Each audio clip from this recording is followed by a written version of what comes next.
Alright guys, so we got the monitor set up. We got a whole custom setup here running off our power system. So one thing I can definitely say about the monitor is the quality is very nice. Very impressed with this.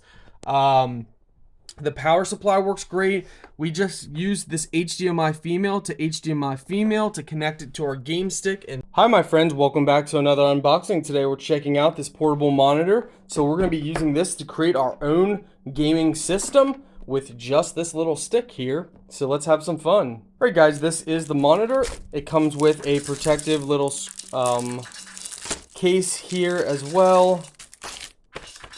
This is the user manual. So guys, this is the monitor, which is nice because we're going to be using this little case as our monitor system to store everything inside. Monitor does come with a little stand. You get your HDMI to mini HDMI cable. Looks like Type C to Type C and Type C to USB. I'm actually gonna have to postpone this. You guys won't see that, you'll see the finished product, but I need to get a mini HDMI to regular HDMI, so basically a converter so we can use our stick with this screen. So we're gonna go ahead and do that and then connect to the power, so completely portable. Let's see here.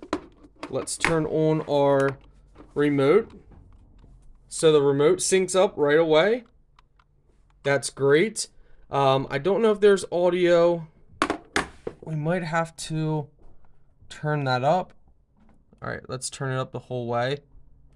I don't know. There might not be a menu audio, so let's check this out and see if some audio comes on.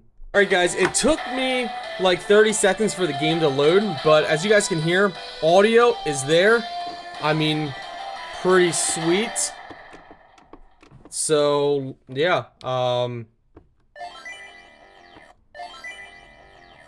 okay, press one player, okay. So we're gonna have to mess around with this here. Okay, plus start. Okay, so we press mode, we got resume, state, save, load, controls. Oh, that's awesome, guys. You can save this thing. But anyway, the monitor works perfect. Absolutely love it, guys.